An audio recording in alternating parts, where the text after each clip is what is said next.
में कुछ होमवर्क दिए थे, आई होप बहुत सारे और दिए थे, है ना? जल्दी जल्दी सबके आंसर बताओ।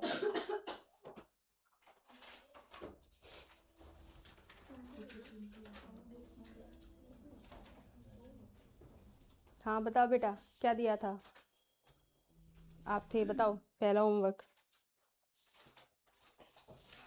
बताओ। सर नहीं लाना, जवाब देना है।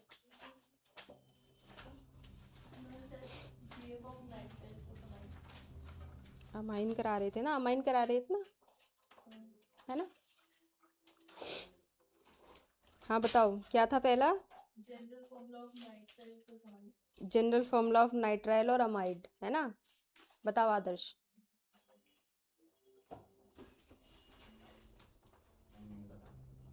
क्यों नहीं पता? नहीं पता तो ऑप्शन ही नहीं है।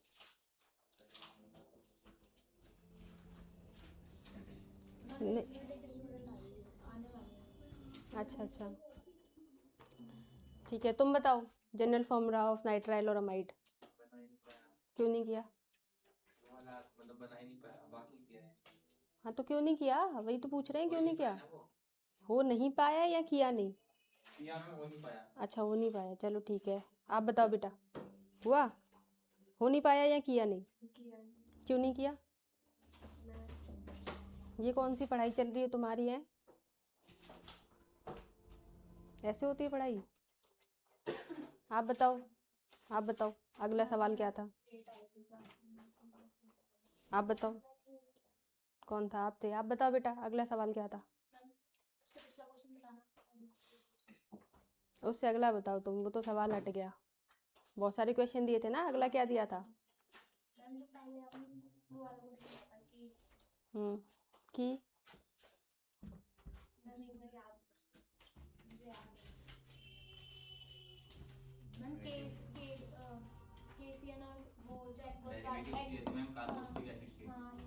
हाँ, KCN और NaCN कहाँ कौन सी रिएक्शन शो करते हैं, बताओ किसने किया? बताइए, ये भी नहीं आया? हाँ बताओ तो फिर क्या है? KCN में सॉल्वेंट वाटर होता है, NaCN में अल्कोहल होता है, अल्कोहलिक वाले में। फिर जो अल्कोहल वाला होता है वो लेस सॉल्यूटेड होता है, वो एक्वस वाला मोर सॉल्यूटेड होता है, वो वीक न्यूक्लियोफाइल होता है, और अल्कोहलिक वाला स्ट्रॉन्ग न्यूक्लियोफाइल होता है। वो हैलाइड के साथ मिलके RCN बनाता है, अल्कोहलिक वाला। रुक जाओ, तुम कह रहे हो कि अगर आपने KCN लिया और वो लिया अल्कोहलिक वाला, तो वो क्या बनाएगा? RCN बनाएगा, यानी कि वो सब्स्टिट्यूशन शो करेगा। ठीक है, कौन से मैकेनिज्म से? वो डिपेंड करता है कि आपने अल्काइल हैलाइड कौन सा लिया है। ठीक है, आगे अगर ये एक्वस होगा तो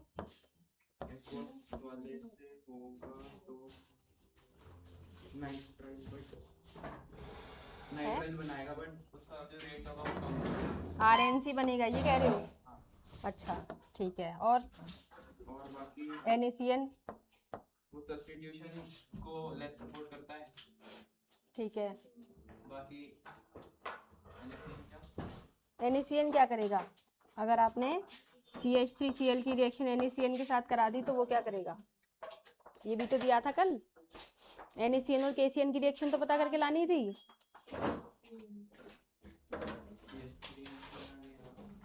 है CH3Cn बना देगा। अगर यही कंक्लूजन निकालना था तो ये होमवर्क देने का फायदा ही क्या रहा फिर? अगर कंक्लूजन ही यही था तो होमवर्क क्यों दिया था फिर? ये तो तुम्हें कल भी पता था। अगला बताओ।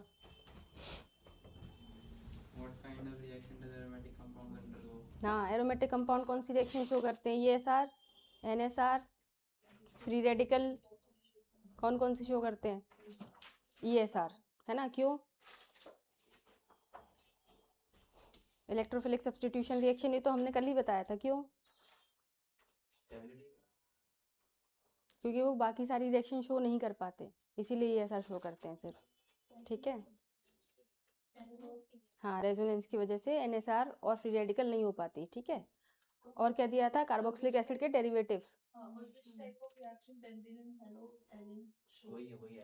हाँ, वही एरोमेटिक कंपाउंड। हाँ, क्या कहते हैं, डेरिवेटिव्स ऑफ कार्बोक्सिलिक एसिड। हाँ, वो सवाल अभी करवाएंगे, उससे पहले ये और बता दो, ये आखिरी सवाल था I guess. So acid anhydride कैसे बनता है, acid anhydride general formula.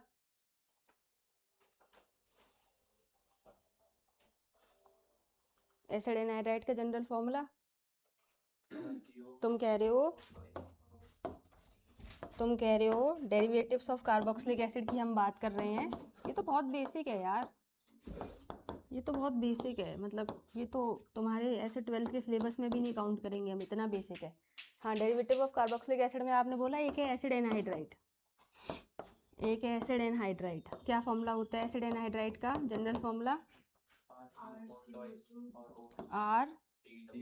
RCOO और R डैश। अलग अलग हो सकते हैं, सेम भी हो सकते हैं, अलग अलग लिखते हैं जनरली, ठीक है। अच्छा, दूसरा अमाइड। अमाइड का जनरल फॉर्मूला RCONH2, ठीक है। तीसरा ईस्टर। ईस्टर का जनरल फॉर्मूला RCOOR, ठीक है। समझे ईस्टर में और एनहाइड्राइड में अंतर, सही है। अगला एसिड क्लोराइड।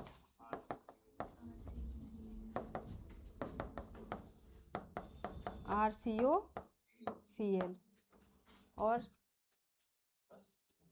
ठीक है, खत्म। These are the derivatives of carboxylic acid. जिसको नहीं पता है वो लिख लो, आगे बढ़ते हैं। हाँ, जिसको वो वाला सवाल नहीं आया अमाइड का, और दूसरा क्या था, नाइट्राइल। नाइट्राइल मतलब CN, RCN, ठीक है। और इसका जनरल फॉर्मूला पता करना था, है ना, RONH2। बताइए कैसे निकालोगे। ये है अमाइड और ये है नाइट्राइल कह लो या फिर साइनाइड कह लो। बताओ बच्चों, इसका कोई भी एक कंपाउंड बना लो, CH3CN बना लो लेट सपोज, है ना। और इसका भी ऐसे ही बना लो, CH3CONH2। सही है। इसका एक और मेंबर बना लेते हैं, C2H5CN, और इसका एक और मेंबर बना लेते हैं। दोनों के दो दो मेंबर्स तो कम से कम बना ही लेते हैं। तो इसका दूसरा मेंबर हो जाएगा C2H5CONH2, है ना। बताओ ज़रा कैसे बनाओगे आप इसमें। या तो आप ये कह सकते हो कि CnH2n+1 CnH2n+1 कह सकते हो। ये किसका है, इतने पार्ट के लिए हमने CnH2n+1 लिखा, सही है। और उसके साथ में Cn, सही है। एक तो ये हो सकता है, बोलो हाँ। इन दोनो't को जरा कंबाइन और कर देते हैं, तो आप इसको ऐसे भी तो लिख सकते हो, कैसे, C2H3n, और इसको कैसे लिख सकते हो, C3H5n। क्या यहाँ से कुछ बन सकता है, क्या बन सकता है। अगर आप Cn लिखो और H2n लिखो डबल, और माइनस क्या कर दो, 1 कर दो और n कर दो, क्या ये यहाँ पे अप्लाई हो रहा है। Cn लिखो, H2n-1 लिखो और n लिखो, क्या दोनों में अप्लाई हो रहा है बच्चों। तो ये भी एक जनरल फॉर्मूला बन सकता है। चलो एक और इसको प्रूफ करने के लिए एक तीसरे कंपाउंड में और इसी के में अप्लाई कर लेते। इतना समझ में आया सबको, पक्की बात है, ठीक है। तो अगर हम इसका तीसरा डेरिवेटिव देखें, इसका कोई सा भी आप तीसरा डेरिवेटिव देख लो, तो वो क्या हो जाएगा, C3H, नहीं 2 हो गया ना, अभी 3 वाला तो बाकी है ना, तो C3H, ये तो बेटा इसको ऐसे लिखा है और इसको ऐसे लिखा है। अभी ये पहला मेंबर हो गया, ये दूसरा मेंबर हो गया, अब इसका तीसरा मेंबर लिख रहे हैं हम, समझे। तो C3H7 और Cl, ज़रा इसको ऐसे कंबाइन करके लिखो तो क्या आएगा, C4H7 और N। क्या इस फॉर्मूले को फॉलो हो रहा है? हो रहा है। तो हमने इसका जनरल फॉर्मूला बना दिया। समझ गए? बोलो हाँ। ठीक है, अब हम ऐसे ही बनाते हैं इसका जनरल फॉर्मूला। इतना लिख लो, फिर इसको हटा दें। ठीक है, जिसको लिखना है वो लिख लो।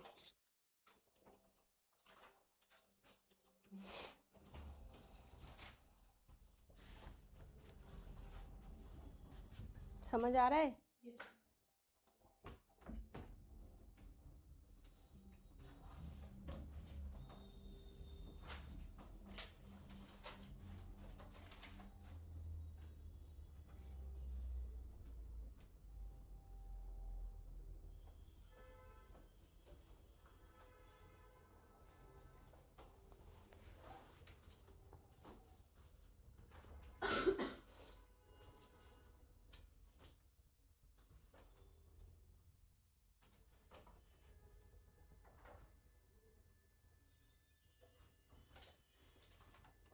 एनसीईआरटी का 10th क्वेश्चन बनाना। हाँ, अभी बताते हैं। अभी ये इसका एक पार्ट बाकी है ना, उसके बाद आगे बढ़ते हैं।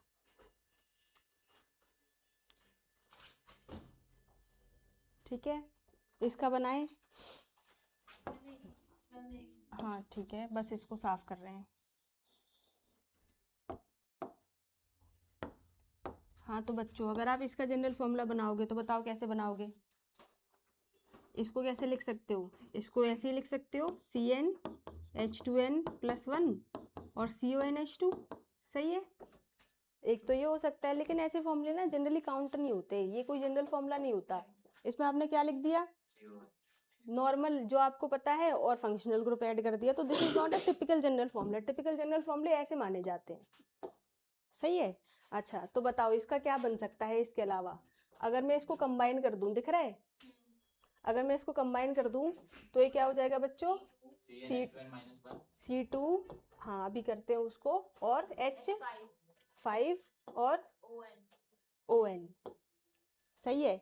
यानी कि क्या बना? CnH2n+1 ON। क्या ये अगले में अप्लाई हो रहा है? नहीं हो रहा। ठीक है, देखो जरा, इसमें अप्लाई होता है। इसका बनाओ तो ये क्या हो जाएगा? C3H7 और ON। सही है ना? तो क्या ये अप्लाई हो रहा है? हो रहा है। तो मतलब सब में होगा फिर। बाकी के में भी आप आगे चेक कर सकते हो।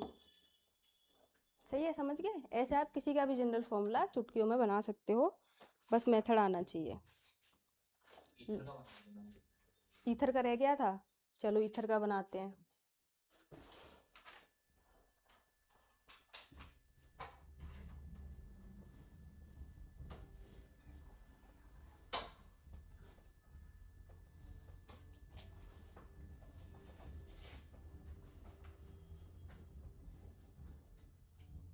तो देखते हैं general formula of ether.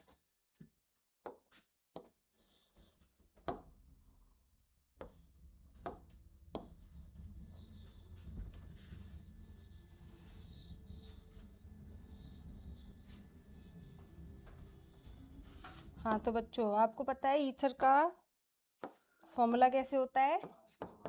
CH3OCH3 ऐसे लिख लो। सही है।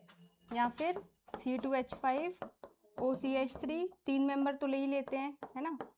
C2H5O C2H5। सही है। अब इसको जरा कंबाइन करके लिखो तो ये क्या आएगा? C2H6O। इसको कंबाइन करोगे तो C3H8O। सही है, गलत है? सही है ना? ये C4H10O। तो आपको ये नहीं लग रहा this is the general formula of, बताओ, एल्केन का? एल्केन का है ना? तो आप इसको कैसे लिखोगे? CnH2n+2O। बताओ, सब में फॉलो हो रहा है? 6 4 और सब में फॉलो हो रहा है। ठीक है। So this is the general formula for ether. और कुछ?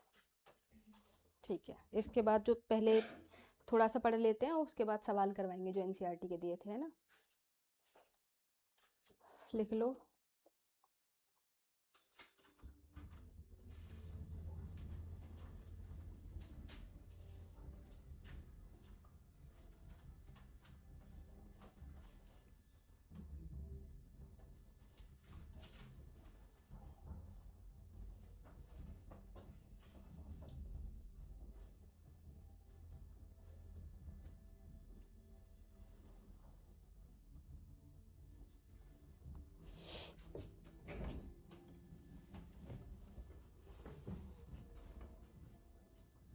ठीक है।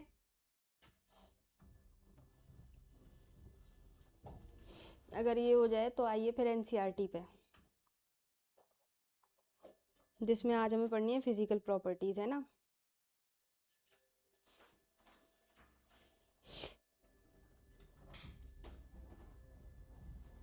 पढ़ाएं बोले? ठीक है बच्चों, तो क्या लिखा है फिजिकल प्रॉपर्टीज में? हटा दें इसको। फिजिकल प्रॉपर्टीज में लिखा है बच्चों, हम बात कर रहे हैं फिजिकल प्रॉपर्टीज के बारे में, जिसका पहला पॉइंट है the lower aliphatic amines are gaseous with a fishy odour, primary amines with 3 or more carbon atoms are liquid and still higher ones are solid. Aniline and other aryl amines are usually colorless but get colored on storage due to atmospheric oxidation. ये important है कि अगर आप aniline की बात करो, ये point important है, एनिलीन और बाकी के अराइल अमीन्स की अगर आप बात करो तो ये जनरली कलरलेस होते हैं, यानी कि इनका कोई भी कलर नहीं होता, लेकिन कई बार ये एटमॉस्फेरिक ऑक्सीजन के कांटेक्ट में आके कैसे हो जाते हैं? कलरफुल हो जाते हैं। Am I clear? Generally amines and aryl amines are colourless, but when they come in contact with the atmospheric oxygen तो ये क्या हो जाएंगे? कलरफुल हो जाएंगे। ठीक है, इसके आगे लोअर एलिफेटिक अमीन्स आर, अच्छा एलिफेटिक का क्या मतलब होता है यहाँ पे? What is the meaning of aliphatic?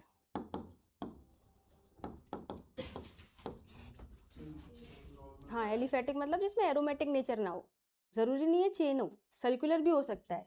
अगर ऐसे बना दिया तो ये भी एलिफेटिक है। ठीक है, एलिफेटिक मतलब जिसमें एरोमेटिक नेचर ना हो।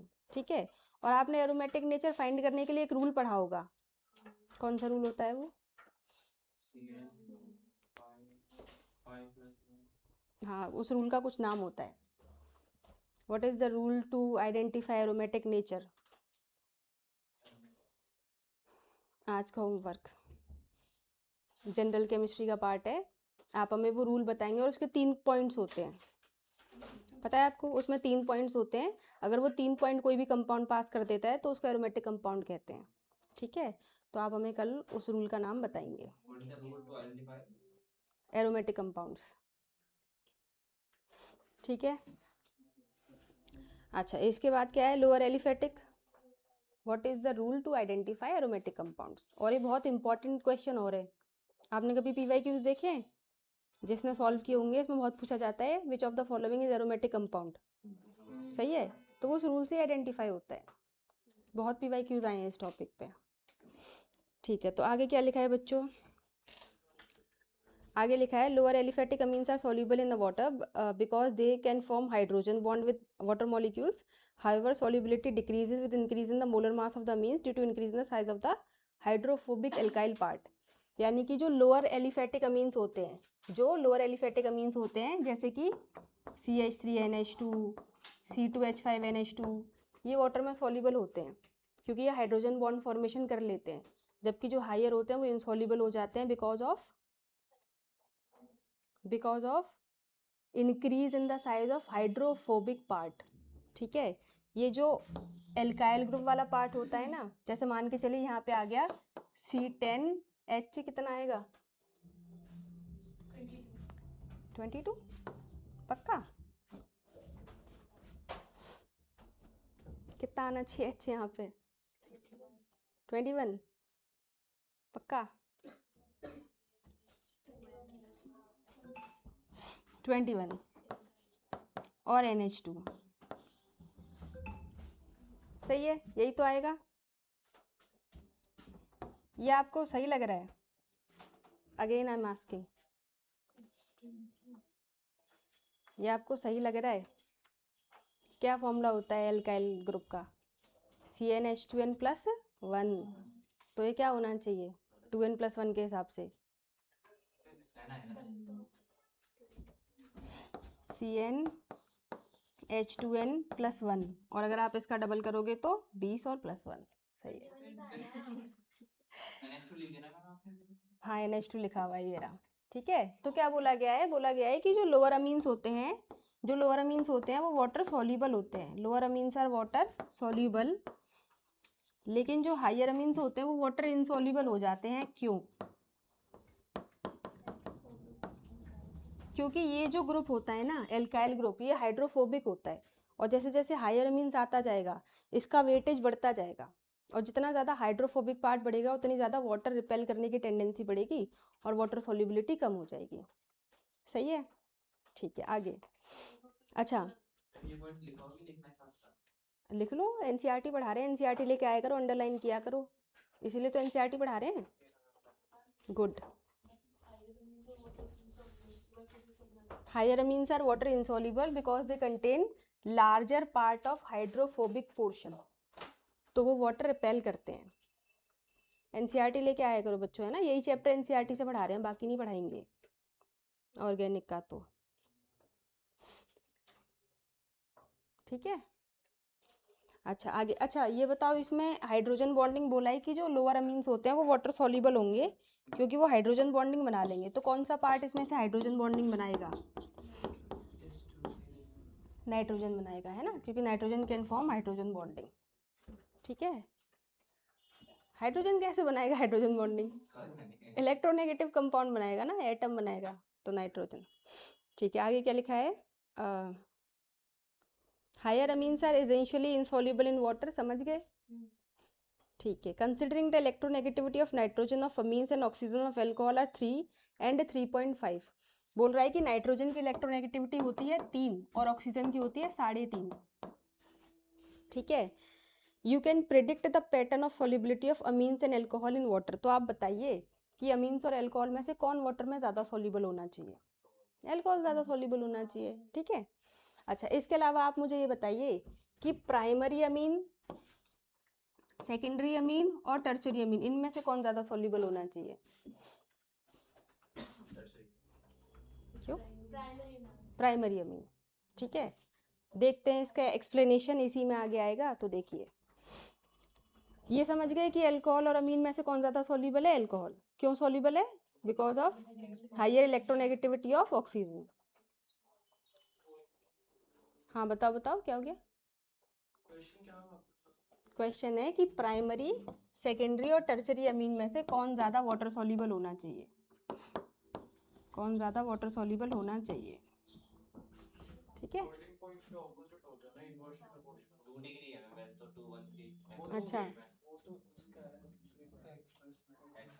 चलिए, तो सॉल्युबिलिटी तो एक्वस में ही देखेंगे ना। चलिए देखते हैं, आगे थ्योरी में आएगा, कंफ्यूजन मिटा देंगे। आगे देखिए।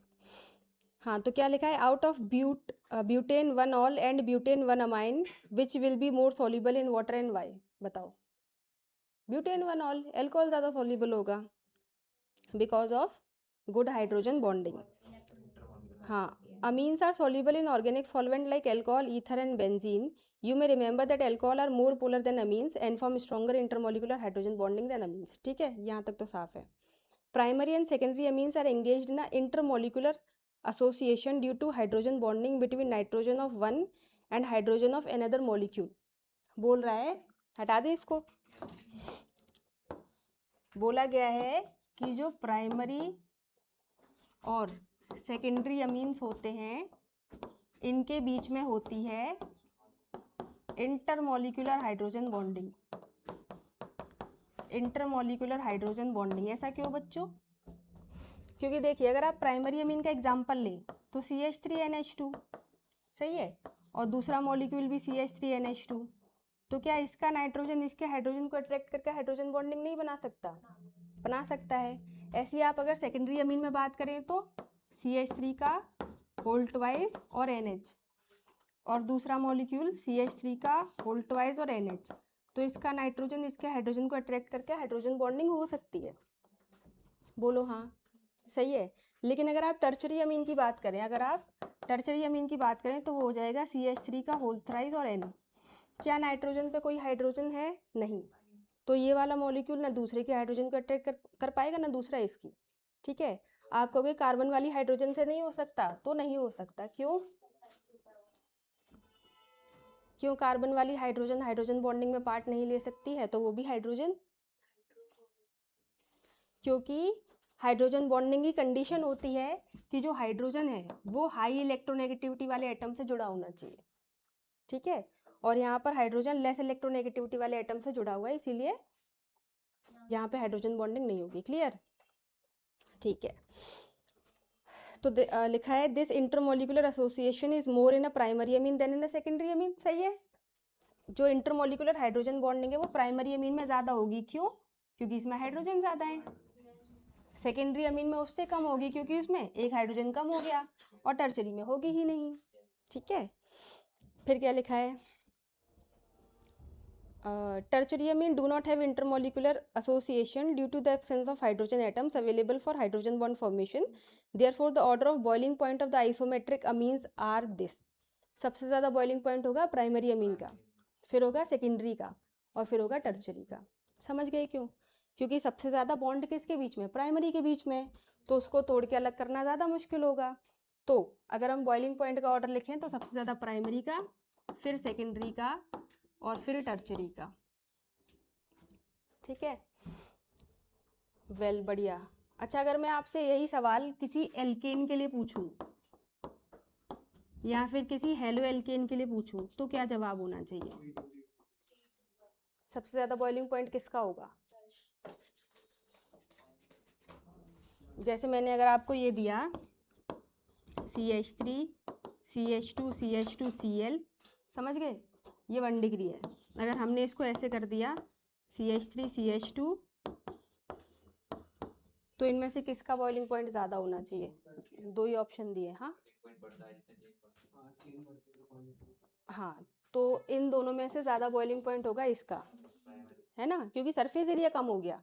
जितनी ज़्यादा ब्रांचिंग हो जाती है उतना सरफेस एरिया कम हो जाता है। आपने सुना है ये सरफेस एरिया वाला क्राइटेरिया?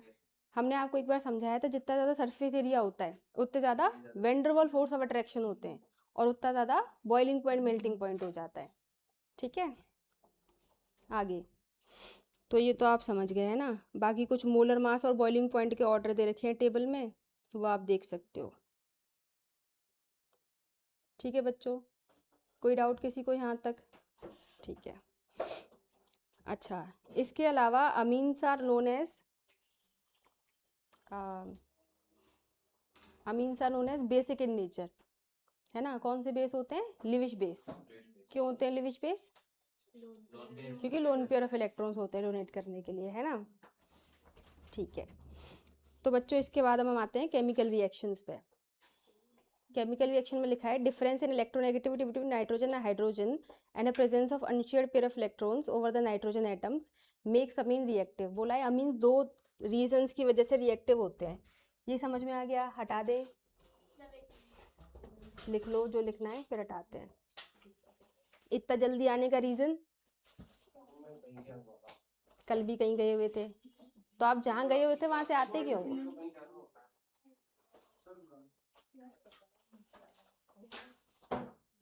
हाँ बताओ, इससे बात कर रही हूँ। लेट क्यों आते हो बेटा? अच्छा अच्छा, सब ठीक, बढ़िया। अच्छा चलो कोई ना। हाँ बच्चों हटा दे। अब तो मुझसे उसके हालचाल मत पूछने लग जाना। हम बात कर रहे हैं केमिकल प्रॉपर्टीज की। अगर हम केमिकल प्रॉपर्टीज की बात करें बच्चों, तो बोला गया है कि अमीन्स रिएक्टिव होते हैं बिकॉज ऑफ टू रीजंस। पहला reason because of the presence of lone pair of electron, और दूसरा रीजन नाइट्रोजन और हाइड्रोजन के बीच की इलेक्ट्रोनेगेटिविटी में डिफरेंस। नाइट्रोजन और हाइड्रोजन के बीच की इलेक्ट्रोनेगेटिविटी में डिफरेंस, जिसकी वजह से ये बॉन्ड टूट सकता है और ये हाइड्रोजन जा सकती है, ठीक है। इसीलिए अमीन्स आर बोथ एसिडिक और बेसिक इन नेचर। अमीन्स दोनों ही होते हैं, एसिडिक और बेसिक भी होते हैं, पर मोर basic because of lone pair of electron donate करते हैं वो, ठीक है। फिर देखिए क्या लिखा है, the number of hydrogen atom attach to the nitrogen atom also decide the course of reaction of amines.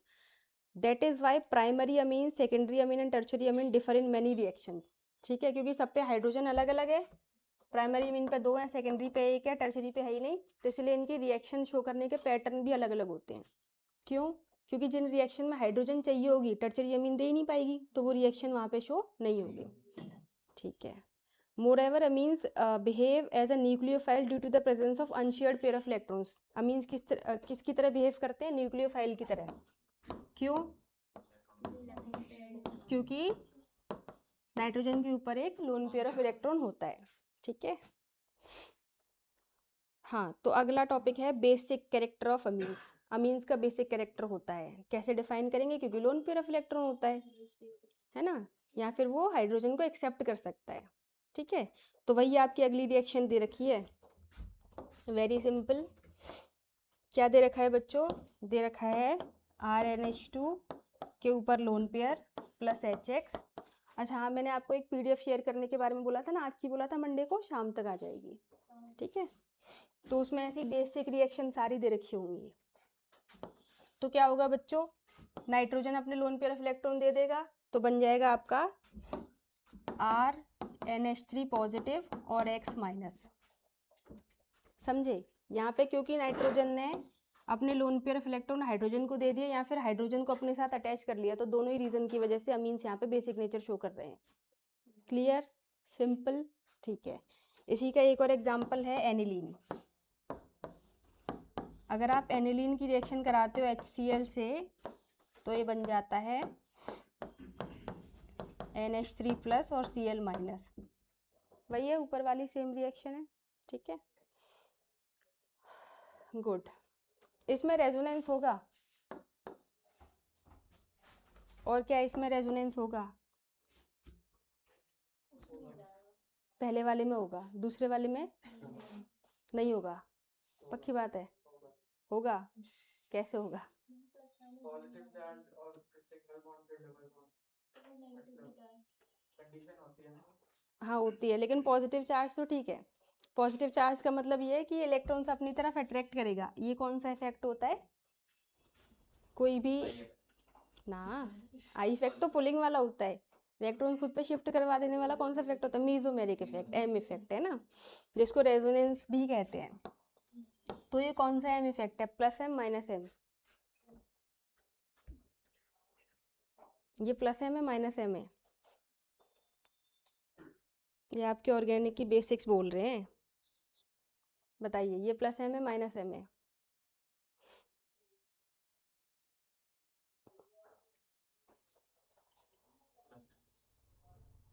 ये है माइनस एम। ठीक है, अच्छा, तो आप कह रहे हो कि यहाँ से इलेक्ट्रॉन शिफ्ट होके इस पे आ जाने चाहिए, सही है, लेकिन इस पे इलेक्ट्रॉन आएंगे या नहीं आएंगे? नाइट्रोजन यहाँ पे इलेक्ट्रॉन ले पाएगा या नहीं ले पाएगा? नहीं ले पाएगा। क्यों? हाँ, क्योंकि नाइट्रोजन के पास वैकेंट ऑर्बिटल ही नहीं है, और जब उसके पास वैकेंट ऑर्बिटल ही नहीं है तो यहाँ पे इलेक्ट्रॉन ले कहाँ से पाएगा? तो यहाँ पे रेजोनेंस नहीं होगा। होगा, इसके साथ नहीं होगा, लेकिन रिंग में तो होगा ना, है ना, तो दोनों में ही रेजोनेंस होगा। ठीक है, आगे देखिए, ये थोड़ा इंपॉर्टेंट टॉपिक है ना, बेसिक नेचर वाला। इधर तो होगा ना, जितने में भी होगा। हाँ, रिंग में तो होगा, बाहर नहीं होगा। क्या? हाँ, लेकिन सवाल तो सिर्फ इतना था ना कि रेजोनेंस होगा या नहीं होगा, तो जहाँ भी हो। ठीक है, हाँ, आगे क्या है बच्चों? Amine salt on treatment with base like NaOH generate the parent amine. अगर आप किसी अमीन सॉल्ट की, ये जो अमीन सॉल्ट है, अगर आप इसकी रिएक्शन किसी बेस से करा देते हो, तो आपका जो नॉर्मल अमीन था वो बन जाता है। समझे? आओ, आप भी कहीं फंस गए थे, वहाँ कहाँ जा रहे हो? इधर आओ, इधर आओ बेटा।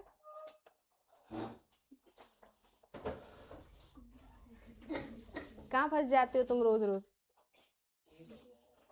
वो तो मुझे दिख रहा है, मैं रीजन पूछ रही हूँ।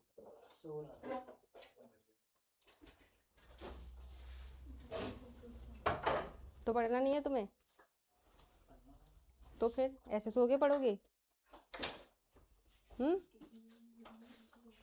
बताओ, कितने बजे की क्लास थी? और तुम कितने बजे आ रहे हो? 2:54, 3 बजे। अभी भी सो रहे हो? अगर मैं मजाक में टाल देती हूँ तो इसका मतलब ये नहीं है बेटा कि तुम खुद से सीरियस नहीं होगे, ठीक है? तुम और तुम कल से समय पे आना, और अगर समय पे नहीं आते तो इस क्लास में मत आना, ठीक है? फिर अगली क्लास में आना। बोलो हाँ। गुड, ठीक है। तो बोला गया है कि ये जो आपने सॉल्ट बनाया, अगर आप इस सॉल्ट की रिएक्शन करा देते हो किसी बेस से तो आपको फिर से अमीन मिल जाएगा, ठीक है? तो ये तो बहुत सिंपल है ना। अरे भाई, जब एसिड से रिएक्शन कराई तो सॉल्ट बन गया, अब सॉल्ट को हटाने के लिए बेस से रिएक्शन करा दो तो फिर से कंपाउंड मिल जाएगा, ठीक है? कोई नहीं पूछेगा ऐसा सवाल। आगे, amine salts are soluble in water. बोला गया है कि अमीन के ये जो सॉल्ट होते हैं ना, ये वाटर सॉल्युबल होते हैं। क्यों होते हैं बताओ? Amine salts are soluble in water, why? क्योंकि आयनिक कंपाउंड है, हाइड्रोजन बॉन्डिंग भी बनाएंगे, और क्योंकि आयनिक कंपाउंड भी है ना, ionic compounds are polar and polar compounds are soluble in water, ठीक है? But insoluble in organic solvent like ether. लेकिन इनऑर्गेनिक सॉल्वेंट में, मतलब ऑर्गेनिक सॉल्वेंट में इनसॉल्युबल होते हैं, ऐसा क्यों? बोला गया है ये जो सॉल्ट है अमीन के, it is soluble in water but insoluble in organic solvent. क्यों? हाँ बोलो। आयनिक कंपाउंड है। हाँ, आयनिक कंपाउंड है तो क्या थे फिर वो? आयनिक कंपाउंड है तो वाटर में सॉल्युबल होगा, उसके बीच में एक रीजन और दिया था। क्योंकि वो पोलर है। सारे आयनिक कंपाउंड पोलर होते हैं। हाँ हाँ, सारे आयनिक कंपाउंड पोलर होते हैं, तो polar compounds are soluble in water. लेकिन पोलर मतलब जिसमें पोल्स बन रहे हो, प्लस माइनस बन रहा हो, चार्ज बन रहा हो, ठीक है? लेकिन it is insoluble in organic solvent. क्यों? क्योंकि पोलर है, क्योंकि पोलर है, ठीक है? आपने सॉल्यूशन चैप्टर पढ़ा है, उसमें लाइक डिसॉल्व लाइक पढ़ा है। Polar soluble in polar compound, non polar soluble in non polar compounds. सारे ऑर्गेनिक सॉल्वेंट नॉन पोलर नहीं होते, कुछ कुछ पोलर भी होते हैं, ठीक है? लेकिन क्योंकि ज्यादातर नॉन पोलर ही होते हैं, इसीलिए ज्यादातर में नॉन सॉल्युबल है, ठीक है? अच्छा, कौन से ऑर्गेनिक सॉल्वेंट पोलर होते हैं? इसी बात पे। और चलो तो मुझे दो एग्जाम्पल, एक एग्जाम्पल बता दो, एक पोलर सॉल्वेंट का, एक नॉन पोलर सॉल्वेंट का। HCl किस में होता है सॉल्वेंट? सॉल्वेंट वो होता है जो घोलने के लिए इस्तेमाल हो, वो रिएक्शन ना करे। इनऑर्गेनिक के तो बहुत सारे हैं, benzene use as a inorganic solvent, CH2, carbon sulphide, ठीक है? और पोलर सॉल्वेंट के ये तो हो गए नॉन पोलर के। पोलर सॉल्वेंट का एग्जांपल बताओ।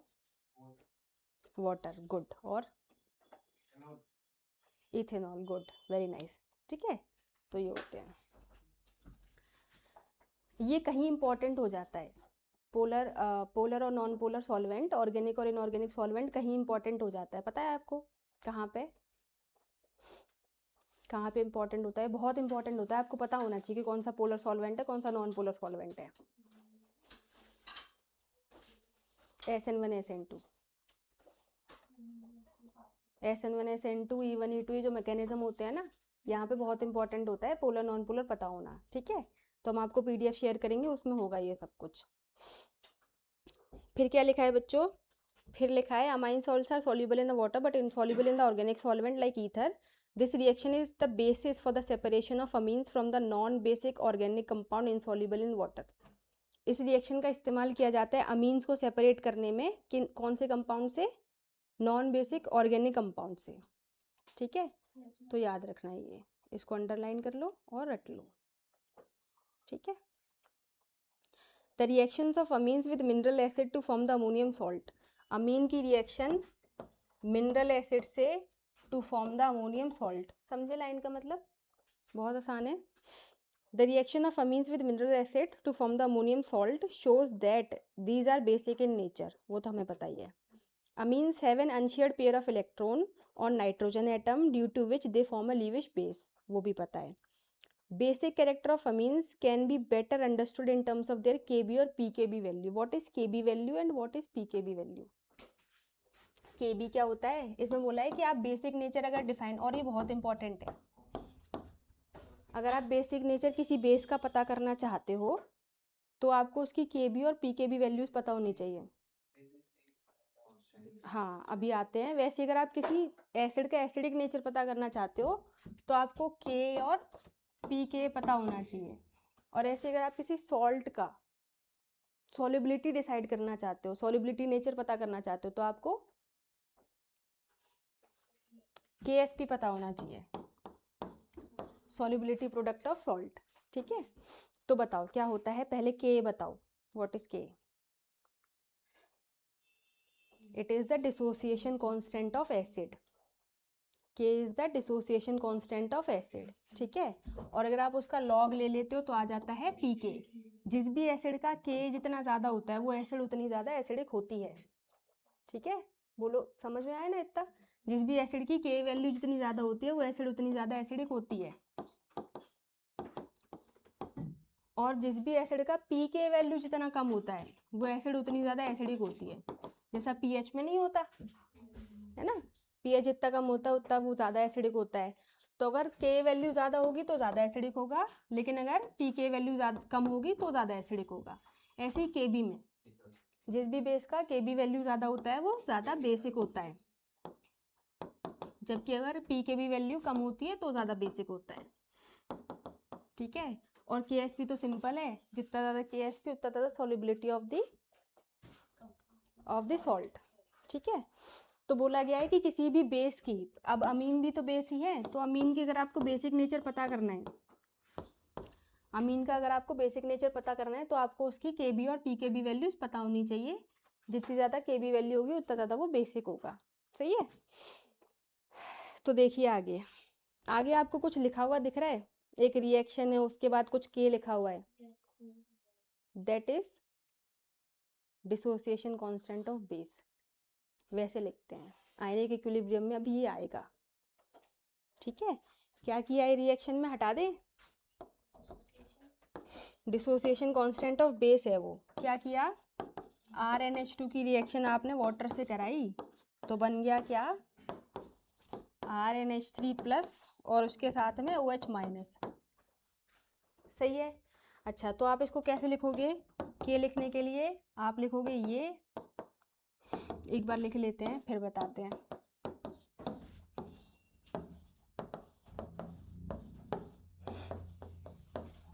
ठीक है, तो आपने क्या किया बच्चों, आपने किसी भी बेस का OH अलग कर दिया। ठीक है, तो प्रोडक्ट में मिला ये और रिएक्टेंट में था ये, तो आप कैसे लिखते हो, बेसिक कांस्टेंट या डिसोसिएशन कांस्टेंट ऑफ बेस, आप लिखोगे प्रोडक्ट के मल्टीपल्स, प्रोडक्ट की कंसंट्रेशन डिवाइडेड बाय रिएक्टेंट की कंसंट्रेशन। लेकिन इसमें थोड़ी सी गड़बड़ है, नहीं पावर तो सही है, पावर तो पावर आपको कभी पता ही नहीं होगी ऐसी रिएक्शंस में, आयनिक रिएक्शंस में आपको पावर नहीं पता होती है, स्टोइचियोमेट्री नहीं पता होती है। ठीक है, क्या गलत है इसमें, वाटर नहीं लेंगे, इसमें वाटर नहीं लेंगे, उसकी कंसंट्रेशन 1 मान के चलेंगे। कल बताया था ना, active mass of pure liquids and solids are considered as 1, तो ये नहीं लेंगे। तो यहाँ पे हमारा जो के बी बनेगा ना वो बनेगा RnH3 प्लस, साथ में OH माइनस और नीचे RnH2। ये जो निकल के आता है इसको बोलते हैं डिसोसिएशन कांस्टेंट ऑफ बेस। ठीक है, तो आप देख सकते हो जितना ज़्यादा ये होगा उतना ज़्यादा OH होगा, उल्टा कह लो, OH ज़्यादा होगा तो ये ज़्यादा होगा, तो बेसिक नेचर OH से ही तो होता है। क्लियर? ठीक है, आगे आगे क्या लिखा है बच्चों, इसने क्या किया, H2 को इधर जाके मल्टीप्लाई कर दिया, एक ही बात है, वो 1 ही हो जाना है, मल्टीप्लाई कर दो चाहे उधर 1 कर दो। ठीक है, अच्छा फिर क्या लिखा है, अगर आपको पी के बी निकालना है तो आप क्या करोगे, माइनस लॉग के बी कर दोगे, ऐसे ही तो करते हैं, नेगेटिव लॉग ले लेते हैं अगर किसी की पी वैल्यू पता करनी हो तो। सही है, लार्जर फिर वही लिखा है जो अभी हमने बोल के समझाया ना, larger the value of K B और smaller the value of P K B, stronger is the base, the P K B amount of substances given in the table. ठीक है, जितनी के बी ज़्यादा होगी उतना ज़्यादा बेसिक होगा, जितनी पी के बी कम होगी उतना ज़्यादा बेसिक होगा। बढ़िया, यहाँ तक टेबल में देखिए ज़रा, मिथेनामाइन, जरा हम इनका स्ट्रक्चर बना के समझते हैं कुछ, है ना।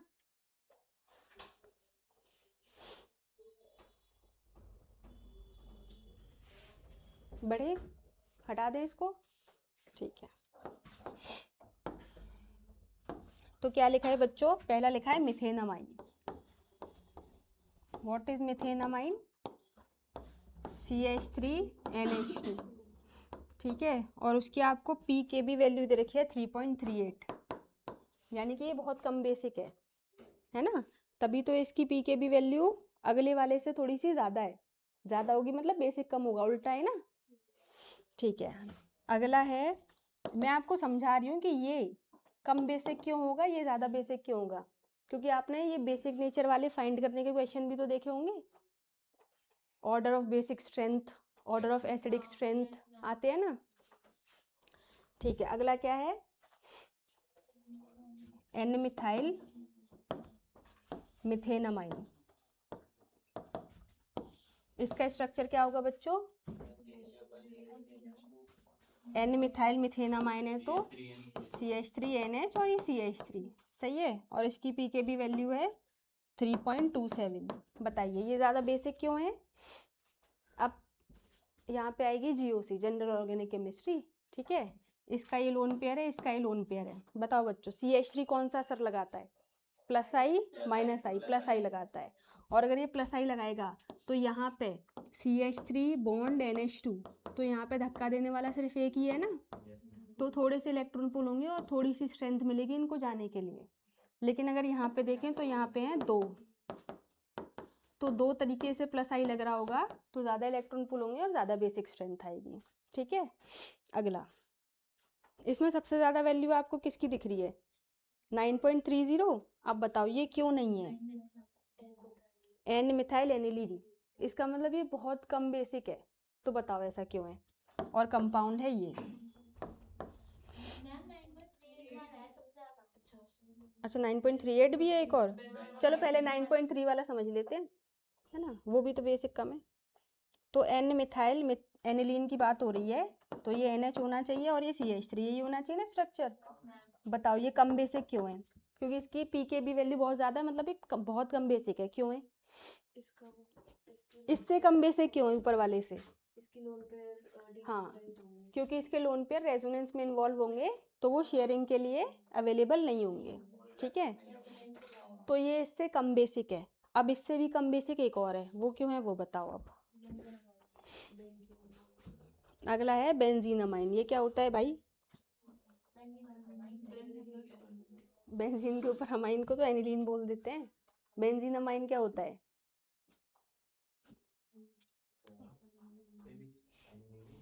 I don't think so same. देखो मुझे भी नहीं पता फ्रेंकली स्पीकिंग थोड़ा सा देख के बताती हूँ। बेंजीनामाइन शायद ये होना चाहिए, शायद, वरना इसको कुछ और, इसको तो प्यूरिन बोलते हैं, पायरिडिन या प्यूरिन बोलते हैं। आपको पता है सबसे ज्यादा एरोमेटिक ये कंपाउंड होता है, बेंजीन से भी ज्यादा एरोमेटिक ये कंपाउंड होता है, क्यों, क्योंकि इसके ज्यादा रेजोनेटिंग स्ट्रक्चर्स बनते हैं। लिखा क्या है, अच्छा एनिलीन नहीं बता रहा है,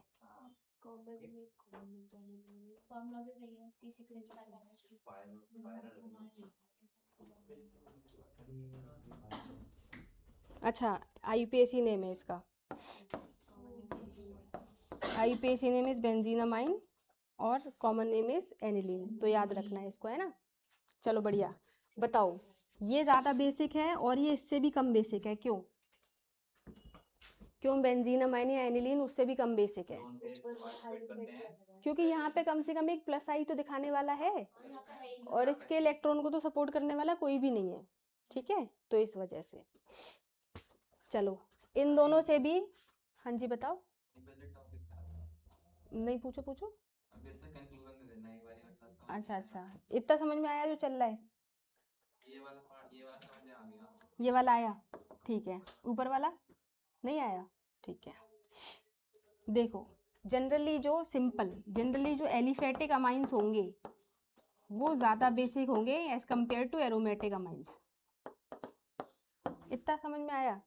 aliphatic amines are more basic than aromatic amines, क्यों, क्योंकि एलिफेटिक अमाइंस के इलेक्ट्रॉन रेजोनेंस में तो नहीं होंगे कम से कम, लेकिन एरोमेटिक अमाइंस के इलेक्ट्रॉन रेजोनेंस में होंगे, ठीक है। लेकिन यहाँ पे भी एक कंडीशन है, आपको पता है रेजोनेंस में एक होता है इक्विवेलेंट रेजोनेटिंग स्ट्रक्चर्स, और एक होते हैं नॉन इक्विवेलेंट रेजोनेटिंग स्ट्रक्चर्स। किसको ज़्यादा अच्छा रेजोनेंस माना जाता है, इक्विवेलेंट रेजोनेटिंग स्ट्रक्चर्स या नॉन इक्विवेलेंट रेजोनेटिंग स्ट्रक्चर्स? ये आपको केमिकल बॉन्डिंग में पढ़ाया था। इक्विवेलेंट वाले को ज़्यादा अच्छा माना जाता है, पता है आपको? तो इसलिए अच्छा नहीं पता है, ठीक है समझाते हैं। इतना समझे? Aliphatic are more basic than aromatic. Reason? क्योंकि एलिफेटिक में रेजोनेंस नहीं होगा और एरोमेटिक में रेजोनेंस होगा तो वो एंगेज हो जाएगा। ठीक है, अच्छा अब देखो ज़रा, अब अगर हमने आपसे कहा कि हमने हटा दें, हम कह रहे हैं एक है इक्विवेलेंट रेजोनेंस है और एक है non equivalent resonance. Non equivalent resonance जैसा बेंजीन्स पे आता है, this is the example of non equivalent resonance. ठीक है, बनाने आते हैं इसके रेजोनेटिंग स्ट्रक्चर्स। इक्विवेलेंट रेजोनेंस जैसे अगर मैं एक कंडीशन क्रिएट करूं तो CH3, इसको ऐसे लिखेंगे हम, CH2 positive, CH double bond CH2। This is the example of equivalent resonance. क्यों समझे? क्योंकि अगर यहाँ से इलेक्ट्रॉन जंप करके यहाँ जाएंगे तो रेजोनेटिंग स्ट्रक्चर इसका क्या बनेगा, CH2 double bond CH, CH2 positive. क्या ये दोनों बिल्कुल एग्जैक्टली सेम नहीं है देखने में? तो ऐसे रेजोनेंस जिसमें दोनों रेजोनेटिंग स्ट्रक्चर एक दूसरे के बिल्कुल सेम होते हैं, इसको बोलते हैं इक्विवेलेंट रेजोनेटिंग स्ट्रक्चर्स या फिर इक्विवेलेंट रेजोनेंस। और ऐसा रेजोनेंस नॉन इक्विवेलेंट से ज़्यादा अच्छा माना जाता है। ठीक है, ये कहाँ पे आता है? ये आता है आपका जब आप stability of resonating structures count करते हो, है ना? एक ही कंपाउंड के 5 रेजोनेटिंग स्ट्रक्चर्स बनते हैं, फिर वो सवाल आते हैं ना कि what is the correct order of stability of resonating structures, वहाँ पे आता है। और मैंने ये इनको केमिकल बॉन्डिंग में लिखवाया था। ठीक है, पता है कैसे डिसाइड करते हैं स्टेबिलिटी ऑफ रेजोनेटिंग स्ट्रक्चर्स? बताओ। पहला is number of resonating structures, higher the number of resonating structure higher the stability. दूसरा,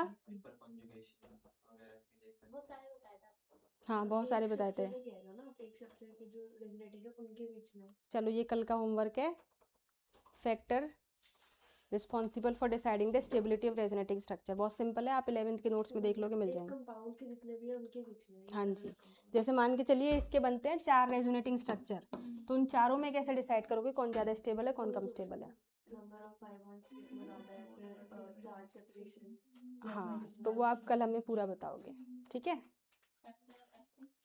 factor affecting stability of resonating structure. सही है बेटा, सब सही चल रहा है, तुम पढ़ते नहीं हो, है ना? एग्री? तो कब पढ़ोगे बताओ?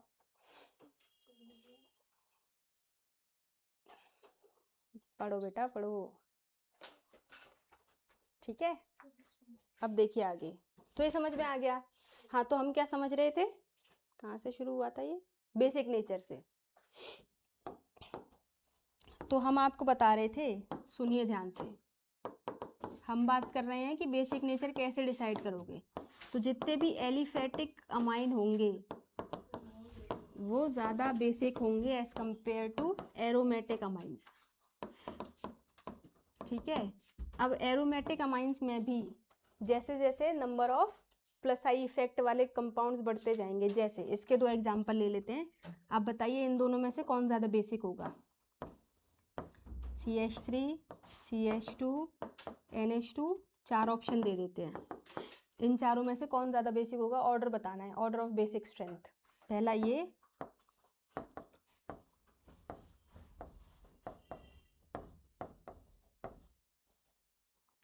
है ना? तीसरा,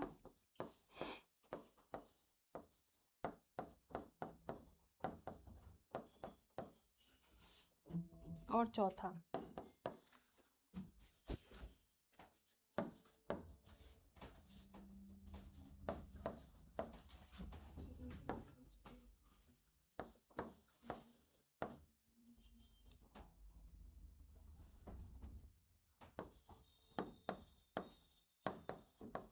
बताइए order of basic strength.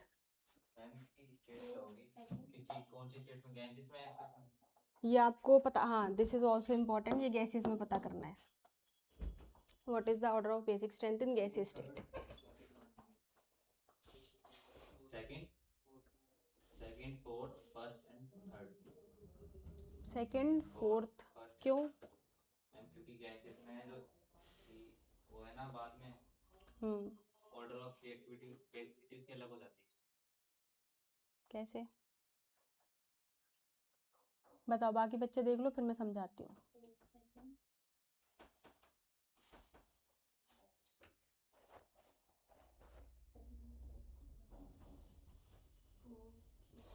What is the order of basic strength?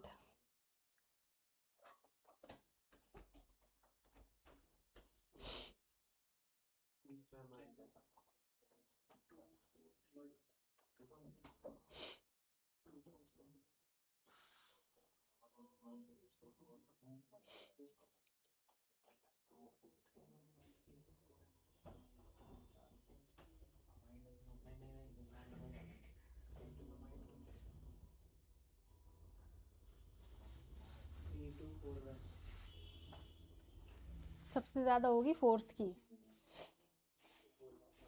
सबसे ज्यादा होगी फोर्थ वाले की। क्यों?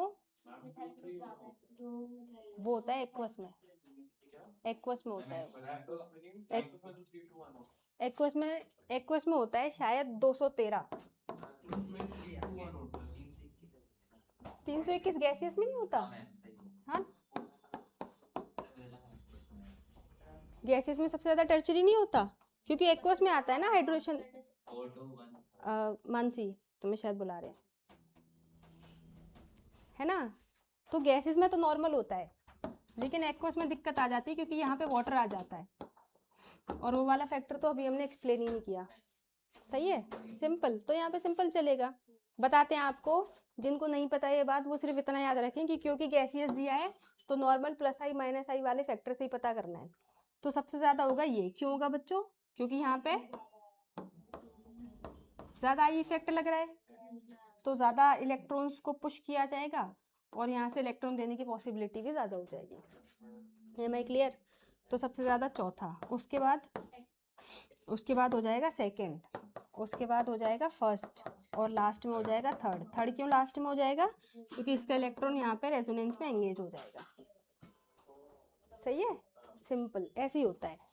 चलो, तो अब देखो, वैसे तो अभी आप लोग सारे ऑप्शंस जो दे रखे हैं ना टेबल में, वो ड्रॉ करके और सभी का एक्सप्लेनेशन खुद से करके देखो, फिर मैं बताती हूँ। सारे टेबल के फिगर्स ड्रॉ करो और उनको थोड़ा सा खुद से देखो।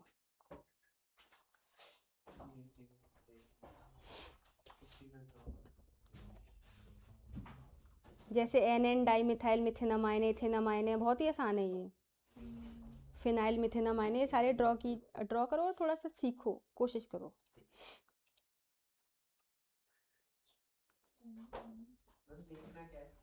बेसिक स्ट्रेंथ कंपेयर करना है कि इसकी बेसिक स्ट्रेंथ ज़्यादा क्यों है, कम क्यों है। फिर मैं कुछ ऐसे सवाल देती हूँ तुम्हें, है ना?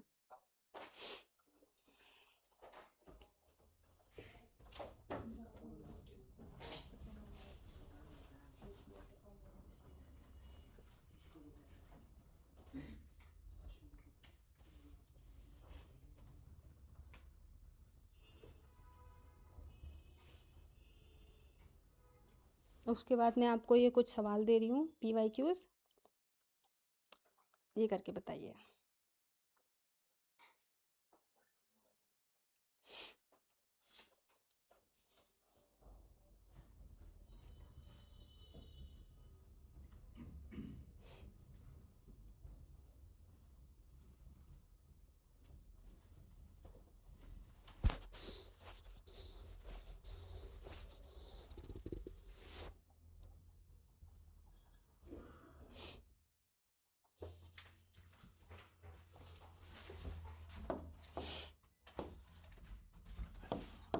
पहला है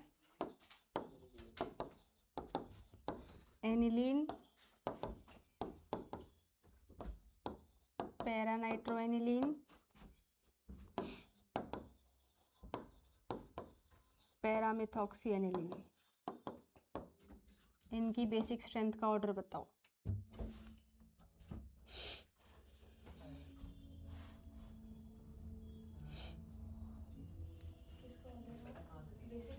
हाँ जी, आपको बताना है इसमें order of basic strength. Order of basic strength बताइए। दूसरा है एनिलीन, पैराक्लोरोएनिलीन और पैराफ्लोरोएनिलीन। सेम इसमें भी ऑर्डर ऑफ बेसिक स्ट्रेंथ बताना है।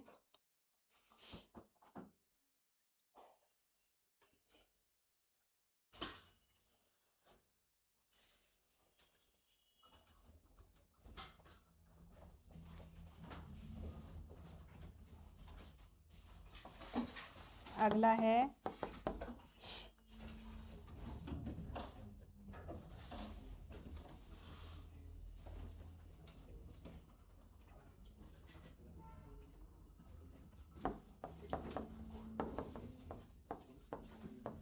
पैरानाइट्रोएनिलीन और मेटानाइट्रोएनिलीन में कौन ज़्यादा बेसिक होगा, बताओ बच्चों।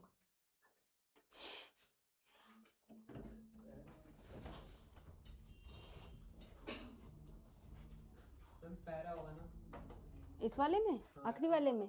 इसका आंसर है मेटा। और तो ऑप्शन में ही नहीं है। मेटानाइट्रोएनिलीन विल बी मोर बेसिक।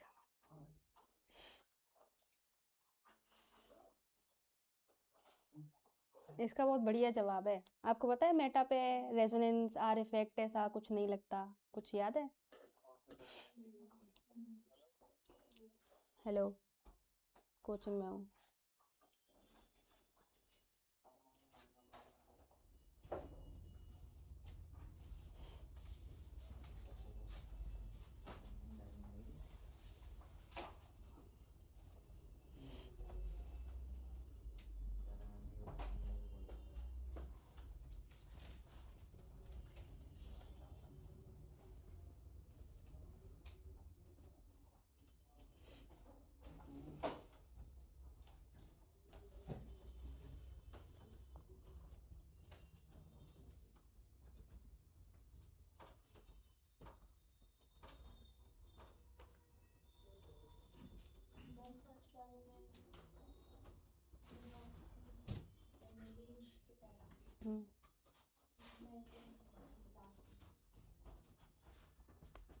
पैरानाइट्रोएनिलीन। अच्छा, इसका आंसर बता दूं? इसका आंसर है, हाँ, तो पहला होगा इसका पैरामिथॉक्सिएनिलीन, फिर एनिलीन, फिर पैरानाइट्रोएनिलीन। ठीक है, पहले वाले का। दूसरे वाले का है एनिलीन, फिर पैराफ्लोरोएनिलीन, फिर पैराक्लोरोएनिलीन। और आखिरी वाले का तो बता ही दिया, पहले मेटा और फिर पैरा। सेकंड वाले का है एनिलीन, फिर पैराफ्लोरोएनिलीन, फिर पैराक्लोरोएनिलीन। समझाते हैं सब कर लो फिर समझाते हैं। एनिलीन, फिर पैराफ्लोरो, फिर पैराक्लोरो।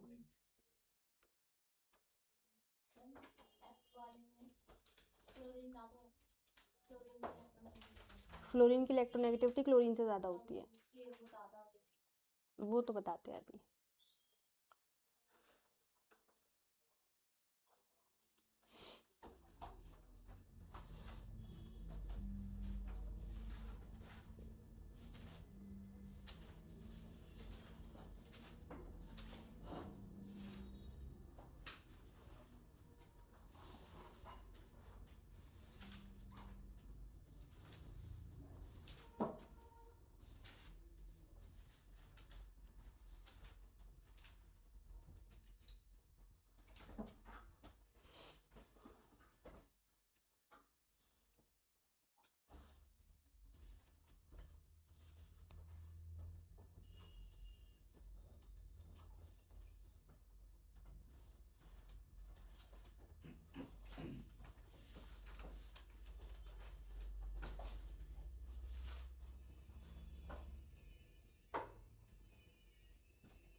बड़े बताएं।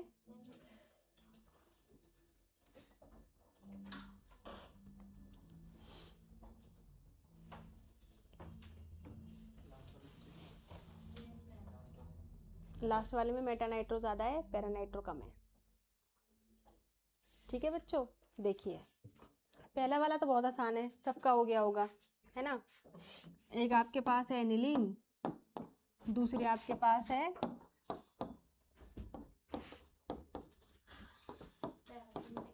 पैरा नाइट्रो एनिलीन, और फिर है आपके पास पैरा मिथॉक्सी एनिलीन, यही तो है। ठीक है, बताओ इसमें से सबसे ज़्यादा किसका होगा? इन दोनों का इफेक्ट कैसा होता है? NO2 का और OCH3 का कौन सा इफेक्ट होता है? विच इफेक्ट? हाँ, एक तो होगा इसका -I, इसका भी होगा -I, सही है। लेकिन इसका -I के साथ -M भी तो होगा, इलेक्ट्रॉन से अट्रैक्ट भी तो करेगी ये। लेकिन इसका -I के साथ क्या होगा? +M, सही है। तो +M यानी होने की वजह से कौन ज्यादा अच्छे से इलेक्ट्रॉन डोनेट कर पाएगा? ये। तो सबसे ज्यादा क्या हो जाएगा? Para methoxy aniline. फिर क्या हो जाएगा? एनिलीन। और सबसे कम क्या हो जाएगा? Para nitro aniline. बढ़िया, बोलो हाँ। ठीक है, अब आते हैं इस पे, एनिलीन, पैराक्लोरो एनिलीन और पैराफ्लोरो एनिलीन। तो एनिलीन का स्ट्रक्चर तो यही रहने वाला है। ऊपर वाला समझ में आया? ये वाला थोड़ा सा ट्रिकी है आपके लिए। क्लोरो और फिर उसके बाद से फ्लोरो। बताओ बच्चों, क्लोरीन और फ्लोरीन कौन सा इफेक्ट लगाएंगे? -I effect. तो -I से इलेक्ट्रॉन अट्रैक्ट होंगे, -I से इलेक्ट्रॉन अट्रैक्ट होंगे, सही है। लेकिन ये +M भी तो लगाएंगे। हाँ, हेलोजेंस का सिर्फ I इफेक्ट होता है? नहीं, हेलोजेंस का M इफेक्ट भी होता है।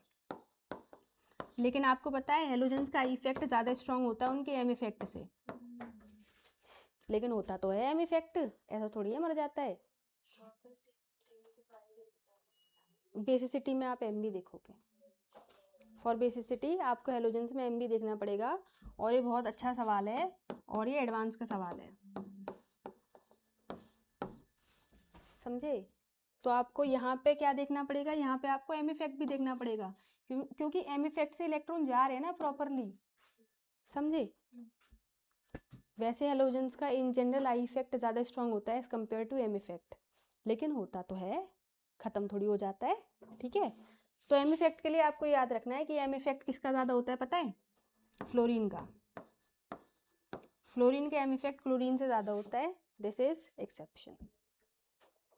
फ्लोरीन का M इफेक्ट क्लोरीन से ज़्यादा होता है, ठीक है। अच्छा, तो क्या होगा? फ्लोरीन ज़्यादा अच्छे से इलेक्ट्रॉन दे पाएगा, तो सबसे ज़्यादा क्या हो जाना चाहिए बच्चों? ये हो जाना चाहिए, उसके बाद ये, और उसके बाद एनिलीन, समझे। अच्छा, सबसे ज़्यादा एनिलीन हो जाएगा, फिर उसके बाद फ्लोरो हो जाएगा, फिर उसके बाद क्लोरो हो जाएगा, सही है। अब ये बताओ, ये बताओ, ये समझ आया सबसे ज़्यादा एनिलीन क्यों हो जाएगा? क्योंकि इसमें -I नहीं लग रहा ना, तो पुल करने वाला कोई भी नहीं है। ठीक है, ये बताओ। हाँ, तो ये है NH2 और पैरा पे है NO2। NH2 और मेटा पे NO2। क्या होगा बच्चों? इसका भी होगा -I और इसका भी होगा -I, इसका होगा -M। लेकिन क्या इसका -M होगा? नहीं होगा। मेटा पे M इफेक्ट नहीं लगता, सिर्फ ऑर्थो और पैरा पे M इफेक्ट लगता है। तो इसकी, क्योंकि इसके पास -M भी है, तो ज़्यादा अच्छे से इलेक्ट्रॉन पुल कर पाएगा, और अगर ज़्यादा अच्छे से इलेक्ट्रॉन पुल कर पाएगा तो देने की पॉसिबिलिटी कम हो जाएगी, तो बेसिक नेचर कम हो जाएगा। तो पहले इसका होगा, फिर इसका होगा, सही है। लिख लो,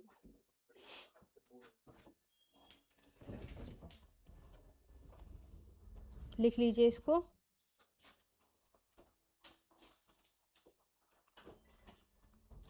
इसके बाद कुछ और सवाल जो आप घर से करके लाएंगे।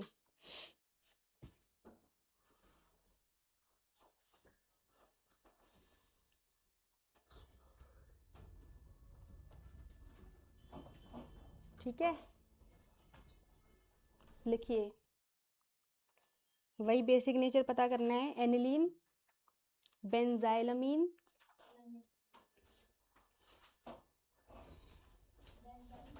बेंजाइलमीन, एनिलीन, बेंजाइलमीन, साइक्लोहेक्साइलमीन, एनिलीन, बेंजाइलमीन और साइक्लोहेक्साइलमीन। बेसिक नेचर की ऑर्डर आपको पता करना है। अगला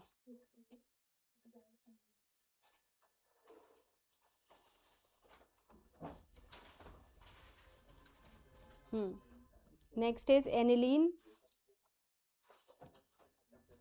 एनिलीन, पायरिडीन, एनिलीन, पायरिडीन और इथाइलमीन, एनिलीन, पायरिडीन और इथाइलमीन। अगेन वही बेसिक नेचर। हाँ, 2 बहुत हैं आज के लिए, इनफ। अब जो इथाइलमीन, इसके बाद जो 2 एनसीईआरटी के सवाल दिए थे ना, वो तो रह गए ना। चलो उन पे आओ। कौन कौन से थे? 10 and 12।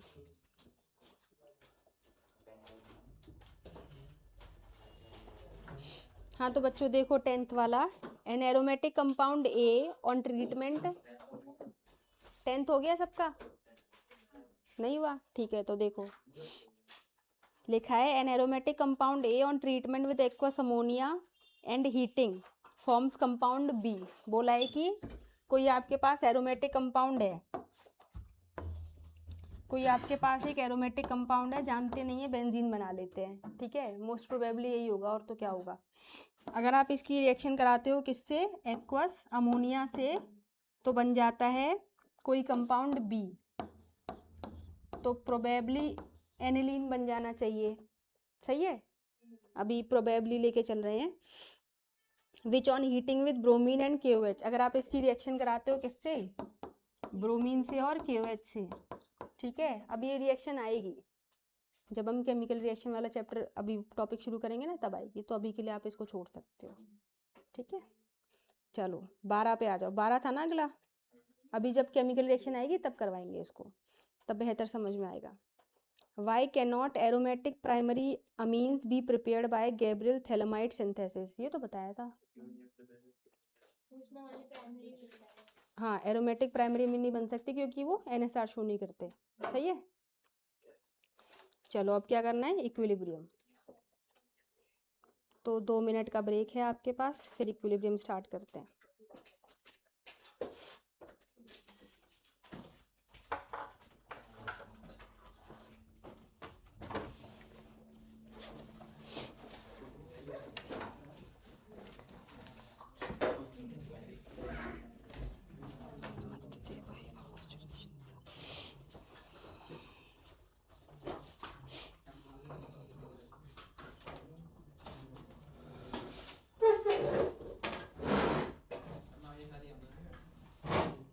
क्या?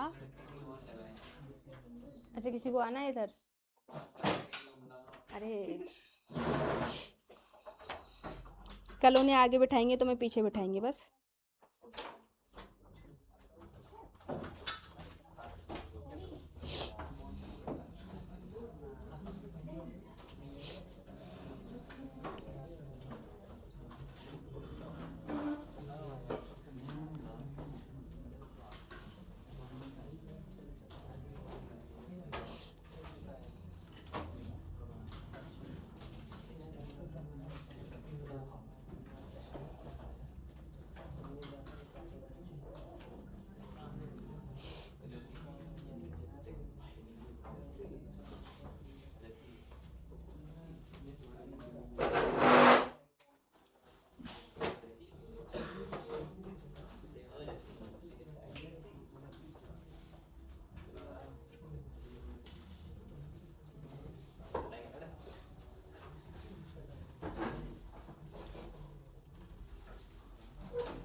अभी 2 मिनट का ब्रेक है, सारी के सारी कहाँ जा रहे हो?